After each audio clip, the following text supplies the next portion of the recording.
There's a radio legend here in New York. No, I'm not talking about me. Thank you very much, though. His name is Mike Francesa, and he's been on the air since 1989. It's this guy right here.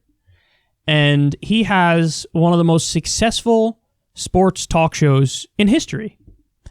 Well, he was a pretty big Trump supporter, and now it appears like that's all changed. Let's see what he recently said on his show. He basically yesterday accused the hospital of padding the numbers they need because they were trying to sell or sending out the back door the masks. How do you go from using 20,000 masks to 300,000 masks? Can't be done. Go investigate that. You go investigate that. You have your military or FEMA investigate that. That's your job.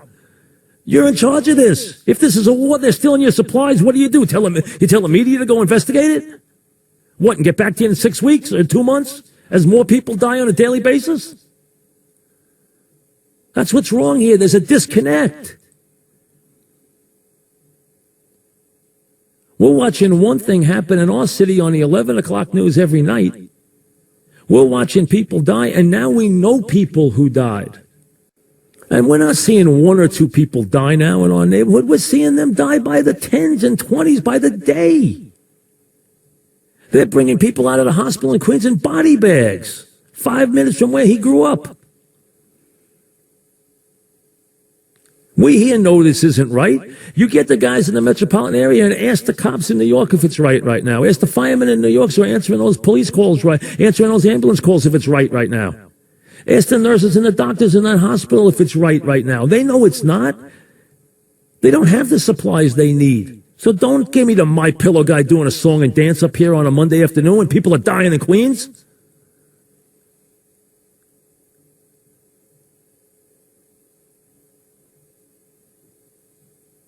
Get the stuff made, get the stuff where it needs to go, and get the boots on the ground. Treat this like the crisis it is.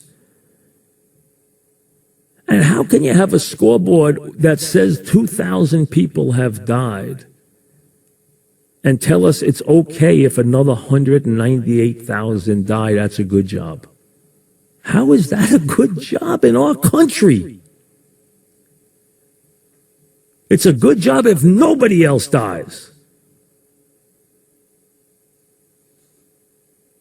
Not if another 198,000 people die. So now 200,000 people are disposable? It finally hit home, quite literally for him, because it's where he's from, where he lives. It's his world. And it finally hit home. Like, oh, so this is being handled terribly. He's right. I mean, look at the way all the other countries are handling this. All the other countries have really good processes in place.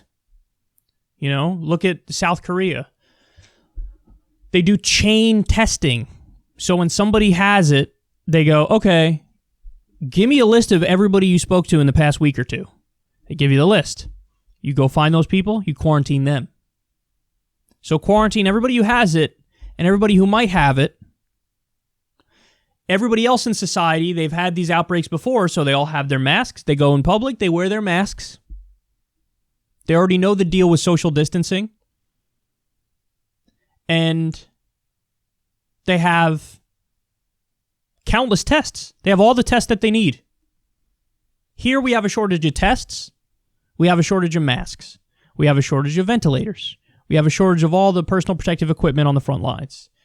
We have a shortage of hospital beds, ICU beds.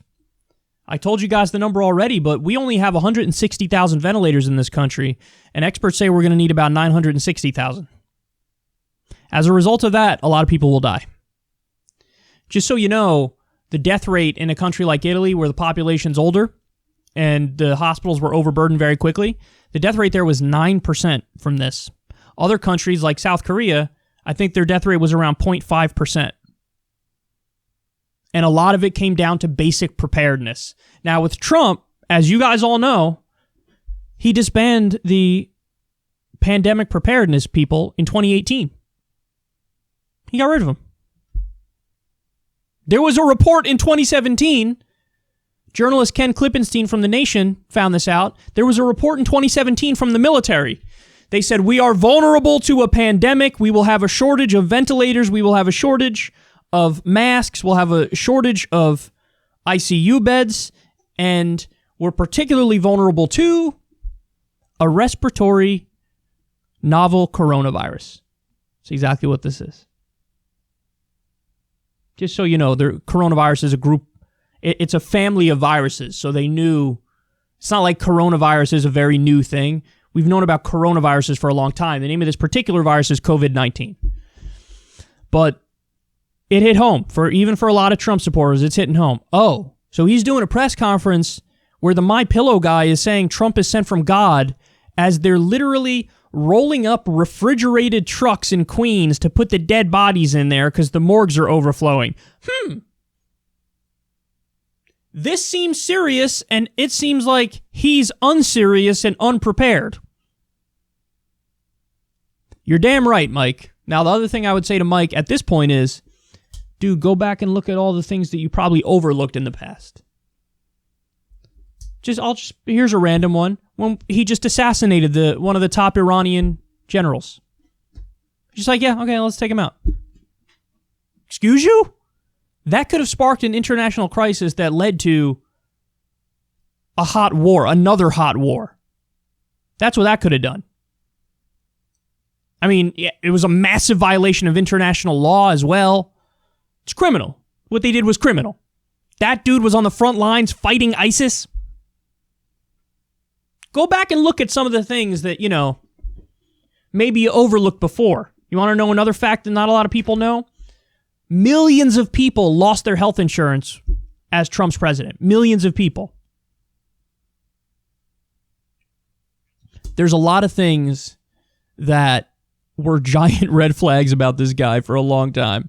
And I think he probably overlooked them, wasn't familiar with them or overlooked them.